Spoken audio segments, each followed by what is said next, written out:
Bonjour à tous, bonjour à toutes. Aujourd'hui, on va voir ce qu'est une suite arithmétique et comment ça va varier. Qu'est-ce qu'une suite arithmétique? Voilà, on va tout simplement essayer de définir ce que c'est. Et par la suite, on fera des exercices ou autres sur les suites. Et vous allez voir que dans la vie courante, ça peut nous être utile. Donc, on va direct démarrer la vidéo. Alors, qu'est-ce qu'une suite arithmétique? Alors, on va déjà se concentrer sur le mot suite. Une suite, logiquement, on a en tête quelque chose qui se suit. Voilà, donc on va avoir des nombres qui vont se suivre, mais qui vont avoir un certain lien entre ces nombres. On ne peut pas définir une suite arithmétique si on dit que on peut avoir n'importe quel nombre. Type, allez, 1, 5, 92, 32, voilà.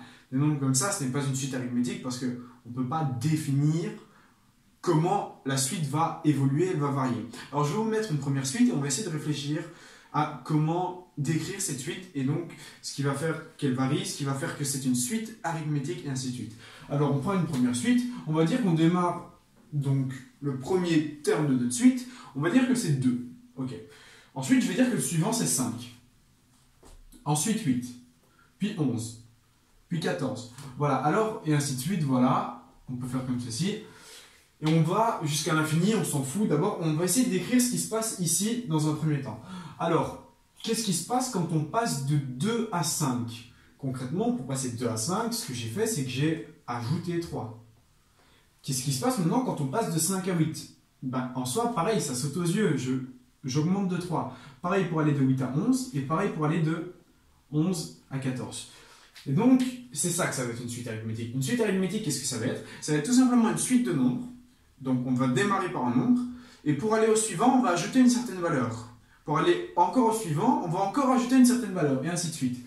Donc, j'ai un premier nombre, j'ajoute 3. Et donc, j'ajoute cette même valeur encore une fois, et ainsi de suite, ainsi de suite. Ok, voilà, donc ça, c'est pour les suites. Alors, comment on va essayer de décrire cette suite? Comment on va écrire tout ceci? Je vais donc vous montrer la notation d'une suite. Le premier terme, on va l'appeler A1. Alors, pourquoi A1? Pourquoi pas U1 ou Z1 ou n'importe quoi? En fait, on s'en fout. C'est comme vous voulez. Soit vous écrivez A1, il y en a qui écrivent U1, il y en a qui écrivent X1, voilà. Alors, c'est juste pour définir que c'est le premier terme de la suite. Le 1 ici en indice, donc il n'est pas en exposant, il est bien en indice. C'est pour définir que ça va être le premier terme de notre suite. D'accord. Ok, le suivant, c'est le deuxième terme de ma suite. Je vais l'appeler A2. Encore après, c'est le troisième terme, je vais l'appeler A3. Encore après, le quatrième, A4. Et encore après, le cinquième, A5. Voilà. Donc je sais que pour passer de A en A, à chaque fois, j'ajoute 3, j'ajoute 3, j'ajoute 3, et ainsi de suite. Ok. En termes généraux, dans une suite arithmétique, voilà, ici j'ai décidé de prendre celle où on démarrait en 2 où on ajoutait 3, mais en soi on peut prendre une où on démarre en n'importe quel nombre, et on ajoute ce qu'on va appeler une valeur R. Donc ici je décide d'ajouter R, ici j'ajoute R, et ainsi de suite, et ainsi de suite. Alors qu'est-ce que c'est R? R, c'est ce qu'on va appeler la raison de notre suite. Alors qu'est-ce que la raison de notre suite? C'est ce qui va, entre guillemets, la raisonner. Qu'est-ce qu'on entend par raisonner? C'est ce qui va la définir. Ce qui va lui dire, voilà, toi, ta raison, en gros, ta raison d'être, entre guillemets, voilà, c'est 2. Donc ça veut dire que quand je vais augmenter, donc que je vais passer d'un terme à un autre, je vais ajouter 2. C'est ça, raison. C'est ce qui raisonne la suite arithmétique. D'accord? Ok. Voilà, donc R en soi, c'est la raison de la suite. Ça peut être n'importe quel nombre, que ce soit 1, 2, 3, 4, 5, 6, voilà. Ou même des nombres négatifs. Hein. On aurait très bien pu avoir la suite à l'envers et donc retirer 3 à chaque fois. Donc R en soi, c'est un nombre qui peut être n'importe quel nombre. Sauf un nombre, mais en fait, c'est pas qu'il ne peut pas l'être, c'est que, imaginons que R soit égal à 0. Si j'ajoute 0, j'ai toujours A1. Si j'ajoute 0, ainsi de suite, ainsi de suite. Et donc, on va avoir tout simplement, pas une suite en fait, mais une suite du même nombre. Si par exemple, au lieu d'ajouter 3, j'avais ajouté 0, j'aurais eu 2, puis encore 0, 2, 2, et donc j'aurais eu plein de 2 à l'infini. Du coup, en soi, le fait de faire ça, c'est pas très utile, voilà, on peut le faire, mais bon, ça sert pas à grand chose. Et donc, pour définir que R, ça peut être n'importe quel nombre, je vais tout simplement écrire que R, il peut appartenir au réel.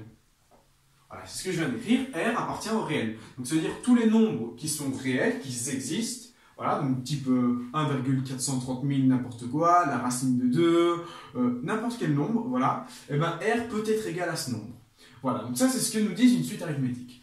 Ok. Alors, on va voir ce que c'est que la formule de récurrence.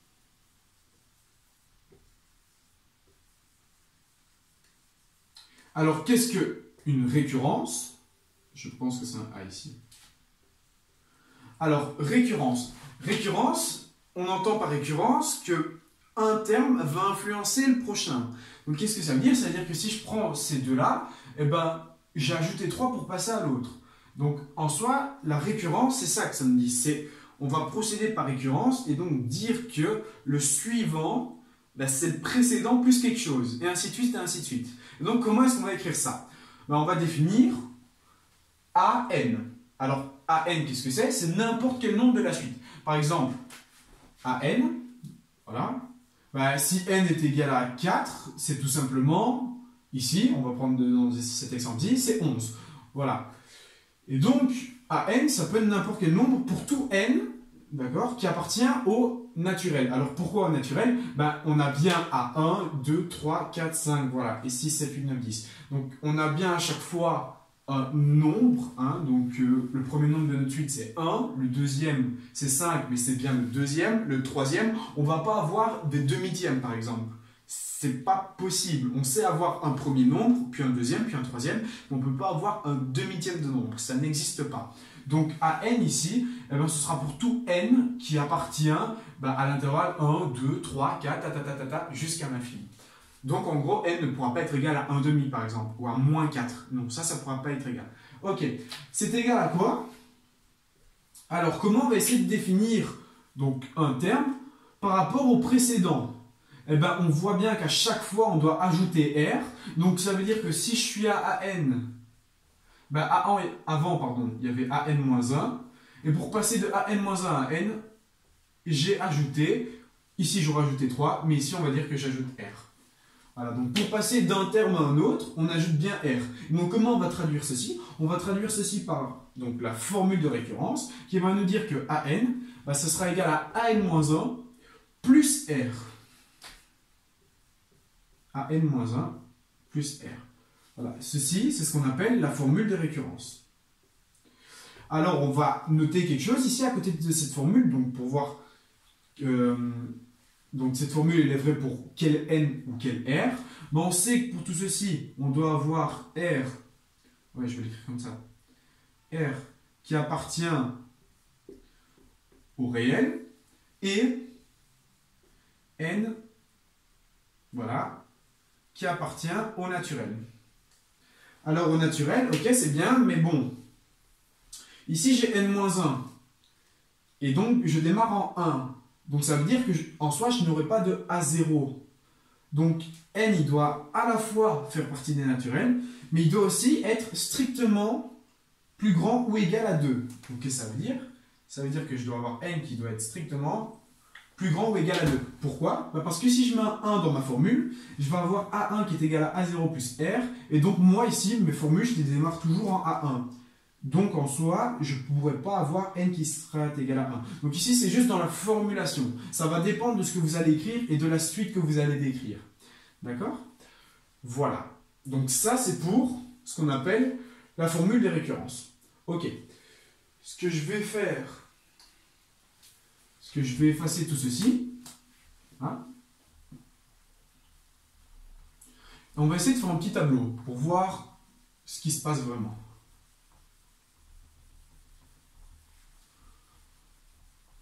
Donc je vais laisser la formule de récurrence, hein, parce que voilà. Alors, imaginons, donc tout à l'heure, on démarrait en 2, ensuite on avait 5, puis 8, puis 11, puis 14, voilà, et ainsi de suite. Alors, je sais que 2 c'est égal à 2. Vous allez comprendre pourquoi j'écris ça. Donc je voulais passer au terme suivant. Au terme suivant, je devais ajouter 3. Donc qu'est-ce que ça veut dire? Ça veut dire que je vais avoir le terme précédent plus 3. Voilà. Ok, maintenant 8 c'est quoi? 8 ça va être le terme précédent. Donc 8 ça va être bien le terme précédent auquel je vais ajouter 3. Ok, le terme précédent c'est quoi? Le terme précédent c'est tout simplement 2 plus 3. Donc je vais avoir quoi? Je vais avoir que le terme précédent c'est 2 plus 3. Et 8, je dois ajouter 3, du coup je dois encore ajouter un 3. Donc j'ai bien ceci qui est égal au terme précédent. Et donc notre formule générale, notre formule de récurrence, pardon, nous dit que AN, c'est bien AN-1 plus R. Donc c'est bien le précédent plus ce qu'on ajoute à chaque fois. Donc 3 ici. Ok, suivant. Le 11, c'est 2 plus 3. Plus 3, c'est bien le précédent, c'est bien tout ce qu'on a ici. Hein, c'est bien la même chose. Auquel je dois encore ajouter 3. Voilà. Ensuite, 14, qu'est-ce que c'est? C'est encore 2 plus 3 plus 3 plus 3. C'est bien tout ce qu'on a là, ici. Et à ça, je dois encore ajouter 3, parce que bien évidemment, je passe au nombre suivant. Et quand on passe au nombre suivant, on sait qu'on doit ajouter 3. Voilà, et donc je dois encore ajouter 3. Ok, super. Maintenant, je vais essayer de définir ce qui se passe dans nos calculs. Alors, ici, qu'est-ce qui va se passer? Ici, qu'est-ce qui va se passer? Ici, qu'est-ce qui va se passer? Ici, qu'est-ce qui va se passer? On va avoir une répétition de 3. Ça veut dire que le 3, on va pouvoir le mettre en évidence. Alors, qu'est-ce que ça veut dire, mettre en évidence? Dans un premier temps, c'est assez simple. Ici, 2 plus 3, je vais tout simplement écrire que c'est 2 plus, et donc, 1 fois 3. J'ai bien le 3 qui se répète qu'une seule fois, et donc j'ai que 2 plus 3, c'est 2 plus 1 fois 3. Ok, 2 plus 3 plus 3, c'est 2 plus, et donc combien j'ai de 3? Cette fois-ci j'en ai 2. Je vais mettre en rouge ici. J'en ai 2. Donc, fois 3. Ok, ensuite, le nombre suivant, je vais avoir quoi? Je vais avoir 2 plus, et donc combien de 3 j'ai? J'en ai 1, 2, 3, et donc 3 fois 3. Suivant, combien de 3 j'ai? J'en ai 1, 2, 3, 4, donc je vais avoir 2 plus, donc je vais direct mettre fois 3, 4, hein, j'ai bien 4 fois 3, j'en ai bien 1, 2, 3, 4, plus, et donc 4 fois 3. Ok, donc il semble se dessiner une petite formule ici. D'accord? Donc je rappelle que le premier terme, on est bien en A1, le deuxième terme en A2, le troisième en A3 du coup. A3 il est plus voilà, là au-dessus. Ensuite A4, qui est égal à 11 ici. Et puis A5. Alors qu'est-ce que je veux dire et qu'est-ce que je veux essayer de démontrer en faisant ceci? Voilà. Donc, quand on a 14, on a 2 plus 4 fois 3. Et 14, c'est le premier, deuxième, troisième, quatrième, c'est le cinquième terme. Donc, au deuxième terme, on a fois 1. Au troisième terme, on a fois 2. Au quatrième terme, on a fois 3. Au cinquième terme, on a fois 4. À votre avis, au sixième terme, combien on va avoir? Logiquement, on semblerait avoir 2 plus... Et donc, si j'ai 1, 2, 3, 4 avant, logiquement, si je rajoute encore une fois 3, je vais en avoir 5. Voilà, tout ceci qui est multiplié, bien évidemment, par 3. Et donc, est-ce que ceci, c'est le terme suivant? 14 plus 3, c'est bien 17. Et ceci est bien égal à 17. Du coup, quand je passe d'un terme précédent à un suivant, j'ajoute une certaine raison qu'on appellera R. Et je vois bien ici que... Lorsque j'ai le premier terme, j'ai 2 plus, en soi, qu'est-ce qu'on a? On a en soi 0 fois 3. C'est bien 2 plus 0 fois 3 au-dessus. Le deuxième, c'est 2 plus 1 fois 3. Le troisième, 2 plus 2 fois 3, et ainsi de suite. Et donc, on voit qu'il y a une formule qui semble se dessiner. Alors, on va essayer de trouver cette formule et voir qu'est-ce qui va se passer. Logiquement, je vais enlever tout ceci. Et je vais dire qu'on ne démarre pas en 2, mais qu'on démarre en A1. Donc je vais enlever tout ça.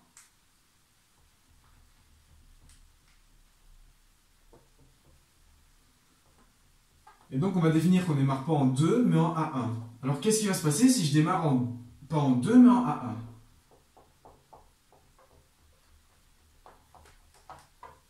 Alors, si on démarre en A1,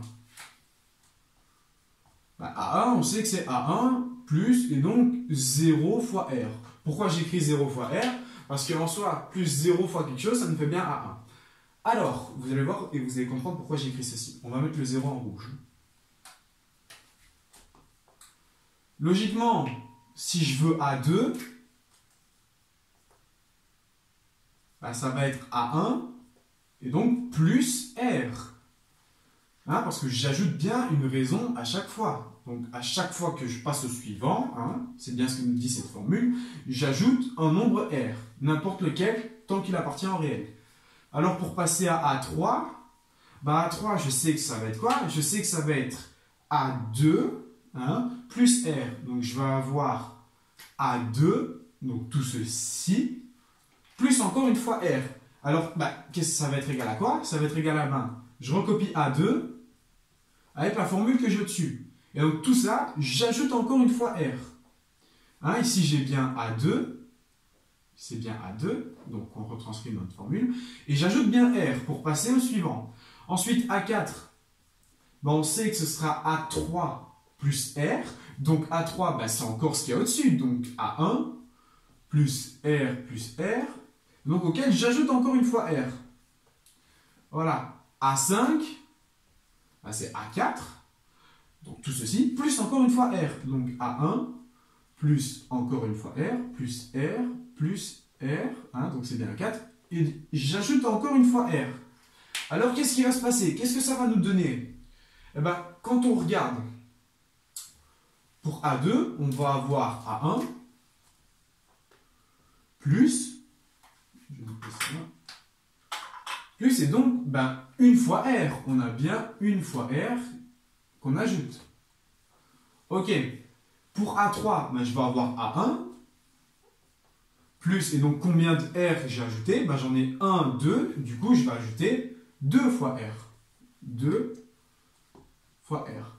Ok, ensuite, ben, A4, ben, j'ai encore A1, donc au départ, j'ai toujours A1 quand je démarre, hein, plus, donc j'ajoute combien de fois de R ici? Ben, 1, 2, 3 R que j'ajoute. Plus 3R. Et ensuite, pour 5, je vais avoir, ben, vous en doutez bien, A1, plus, et donc 4 fois R. Alors, quand on y réfléchit, c'est assez logique. Pourquoi? Ben, parce qu'on a bien le premier, auquel on ajoute une fois R, et donc pour passer au suivant, on ajoute encore une fois R, c'est bien ce que j'ai écrit ici. Puis pour passer au suivant, ben, j'ajoute encore une fois R, et ainsi de suite, et ainsi de suite. Du coup, quand j'ai A5, par exemple, j'ai un 4. A4, j'ai un 3. A3, j'ai un 2. Et A2, j'ai un 1. Qu'est-ce qui va se passer si j'ai AN? Ben, AN, logiquement, ça va être A1 plus, et donc R plus plus R. Ça va me faire A1 plus. Et donc, combien de R on va avoir? Ben, si en 5, on en a 4. Qu'en 4, on en a 3. Et qu'en 3, on en a 2. Ben, en soi, on va en avoir en N. On va en avoir N-1. J'ai bien à chaque fois N-1 fois R. D'accord? Donc, pour 5, ben, j'en ai 4. Pour 4, j'en ai 3. Pour 3, j'en ai 2. Et pour 2, j'en ai 1. Et qu'est-ce qui se passe en 1? Ben, j'en ai 0. Et 0, c'est bien 1 moins 1. Et donc, qu'est-ce qu'on vient de définir ici? On vient de définir notre terme général. Ceci, c'est ce qu'on appelle le terme général de la suite. Le terme général. Alors, qu'est-ce qui définit ce terme général? Ce terme général, il va nous définir ben, le nème nombre de la suite en fonction du premier et de la raison qu'on ajoute à chaque fois. Donc, par exemple, si donc tout à l'heure, on avait démarré en 2 et on ajoutait à chaque fois 3. Donc, on avait 5, 8, 11, 14. Voilà. Maintenant, si je voulais savoir ben, le dixième nombre de cette suite, ben, je sais que j'ajoute tout le temps 3. Alors, je vais utiliser cette formule. Si je voulais calculer A10, donc le dixième nombre de cette suite-là, ben, c'est A1. Donc, A1, c'est bien 2. Auquel j'aurais dû ajouter donc 10 moins 1 fois notre raison qui est égale à 3. Et donc, tout ceci, ça nous fait quoi? 2 plus 9 fois 3, ça nous ferait 29. Donc le dixième nombre de cette suite-là serait égal à 29. Parce qu'on a le premier terme qui est égal à 2, donc A1 c'est bien 2, et notre raison, hein, donc la raison c'est bien le nombre qu'on ajoute à chaque fois pour passer au suivant, ce serait 3. Et donc on aurait cette formule, donc pour A10, ben 2 plus 10 moins 1 fois la raison 3. Voilà, voilà. Alors ça, c'est pour tout ce qui est définition de suite. Donc, pour définir une suite, il nous faut avant tout la formule de récurrence. C'est bien ce que j'ai noté ici. Alors, formule de récurrence, on doit définir quand est-ce qu'on a R et quand est-ce qu'on a N et N-1. Ben, R, on sait que ça peut être n'importe quel nombre, voilà. Mais bon, c'est quand même mieux s'il n'est pas égal à 0. Car s'il est égal à 0, qu'est-ce qui se passe? On a tout simplement une suite de même nombre et c'est pas très... Enfin, voilà quoi. C'est un peu inutile, on va dire. Avec N qui appartient au naturel. Alors, les naturels, je rappelle, 1, 2, 3, 4, 5, 6, 7, 8, 9, jusqu'à l'infini, tant que c'est un nombre naturel, donc un nombre qu'on peut compter quand on apprend à compter, tout simplement, et donc pas de nombre négatif ni de nombre décimaux.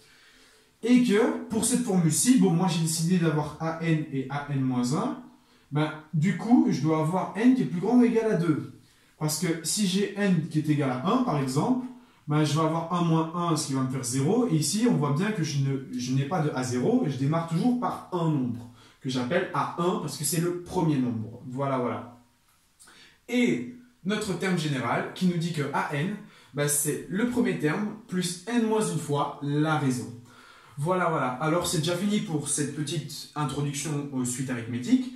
J'espère que tu auras compris les formules que je viens de montrer, et donc tu seras plus ou moins à l'aise. Et dans la vidéo suivante, on va voir tout simplement comment on va faire la somme de tout ceci. Si par exemple j'avais voulu calculer A1 plus A2 plus A3 plus A4, et ainsi de suite. Et des exercices encore ou autre chose, et on verra bien. Allez, je vous dis à très vite pour la prochaine vidéo en théorie, bien évidemment. Salut.